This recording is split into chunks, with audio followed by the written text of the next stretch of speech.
Ballooning actually started in 1783. The Montgolfier brothers family owned a paper factory.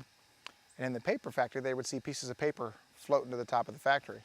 So they made a paper mache ball that we now call a balloon.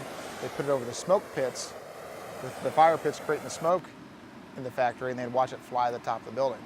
After doing that over and over, they went outside. They built a fire outside, built a bigger fire, created more smoke, made a bigger ball, which we now call a balloon, and watched it fly away in the sky. After doing that several times, they decided they would build a basket for it, made a bigger balloon, and in the basket they put a duck, a sheep, and a goose in the basket and watched them fly away and watched it have a very safe landing. So they decided they would try it. They were going to put 2 prisoners in the basket, and that way if something happened, it was prisoners. It was over 200 years ago. They made a really big balloon, big basket, had a hole in the center of the basket so they had the fire pit going, creating all the smoke to make the balloon rise.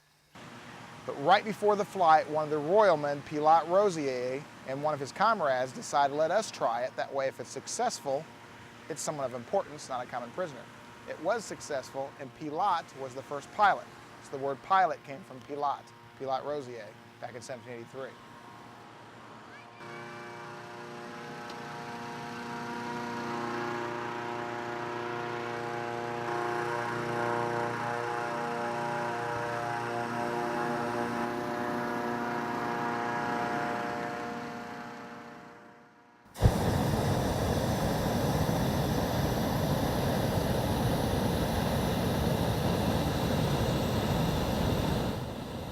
I can't steer the balloon. We're going the way the winds take us, but I can make it go left or right with vents that I have in the side of the balloon. So now I'm turning it, making it go right.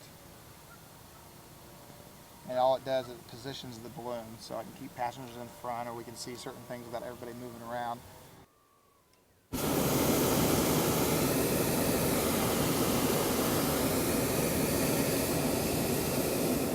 A wicker basket just absorbs the shock better. So when you go down and hit the ground, it's got some play to it. So there's some balloon pilots that have other baskets they have made of metal, aluminum, but they don't withstand the shock of it and make you, the pilot, or the passengers inside hit so hard on the ground.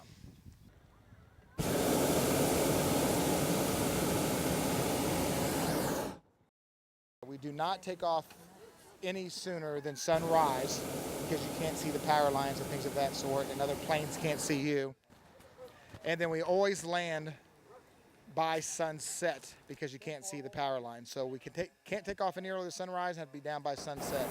Now some balloonists, like we do, we have special lighting that allows us to take off 59 minutes before sunrise, so we could take off in the dark, but we wouldn't land until the sun comes up.